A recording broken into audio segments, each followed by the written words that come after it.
हिमाचल प्रदेश की पहाड़ियाँ जितनी सुंदर और शांत दिखती हैं, उतनी ही रहस्यमयी और रहस्यभरी हिमाचल भी है। यहाँ की कई जगहों से जुड़ी लोककथाएं और डरावनी कहानियां हैं। मैं आपको हिमाचल प्रदेश की एक प्रसिद्ध डरावनी कहानी सुनाता हूँ।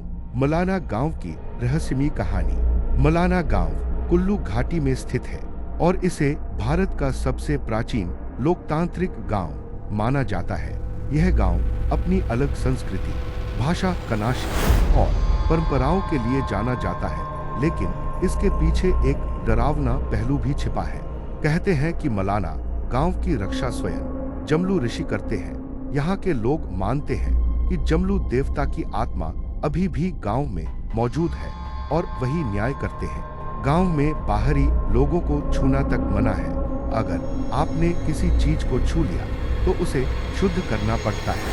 स्थानीय लोगों की माने तो गांव के आसपास की पहाड़ियों में रात के समय अजीबोगरीब आवाजें, गायब होते लोग और रहस्यमयी परछाइयां देखी गई हैं। कई यात्रियों ने यह दावा किया है कि उन्हें रात में किसी ने उनका पीछा किया, पर जब मुड़कर देखा तो कोई नहीं था। कुछ यात्रियों की तो यह भी मान्यता है कि उन्होंने वहां अदृश्य शक्तियों को महसूस किया है, जैसे कोई निगरानी कर रहा हो या कुछ बोल रहा हो पर दिखाई न दे रहा हो। स्थानीय लोग रात के समय गांव से बाहर जाने से मना करते हैं। वे कहते हैं कि जो लोग देवता के नियमों का उल्लंघन करते हैं, उनके साथ कुछ अप्राकृतिक घटनाएं होती हैं, जैसे बीमार पड़ जाना, पागल हो जाना या बिना कारण मौत हो जाना। मलाना गांव की कहानी सिर्फ डरावनी ही नहीं बल्कि रहस्यमयी भी है। जहां एक ओर यह गांव अपनी सभ्यता और संस्कृति के लिए प्रसिद्ध है, वहीं दूसरी ओर इसकी भयावहता और अंधविश्वास इसे एक भूतिया रूप भी देते हैं। एक युवा ट्रैकर राहुल अपने दोस्तों के साथ कुल्लू की वादियों में घूमने आया था।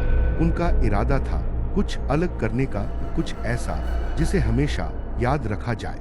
उन्होंने सुना था कि कुल्लू की ऊंचाइयों पर बसा मलाना गांव बेहद रहस्यमयी और अनोखा है। उन्होंने वहां तक ट्रैकिंग करने का फैसला किया। जब वे गांव पहुंचे तो चारों ओर की शांति ने उन्हें अचंभित कर दिया। हवा में एक अजीब खामोशी थी, इतनी गहरी कि दिल में अनजाना डर भर जाए। गांव के कुछ स्थानीय लोग उनसे मिले और सख्त लहजे में बोले, रात के बाद पहाड़ियों की ओर मत जाना, देवता की मर्यादा है। उस रात जब सब सो रहे थे, राहुल की नजर दूर एक पहाड़ी पर पड़ी।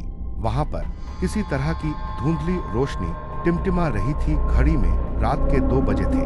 उसने अपने एक दोस्त को जगाया। दोनों ने चुपचाप उस रोशनी की ओर बढ़ना शुरू किया, लेकिन जैसे ही वे पास पहुंचे, वो रोशनी गायब हो गई। अब चारों ओर घना कोहरा छा गया था। टॉर्च की रोशनी भी मुश्किल से 2 कदम आगे दिखा पा रही थी। सब कुछ सन्नाटा था, जैसे जंगल खुद कुछ छिपा रहा हो।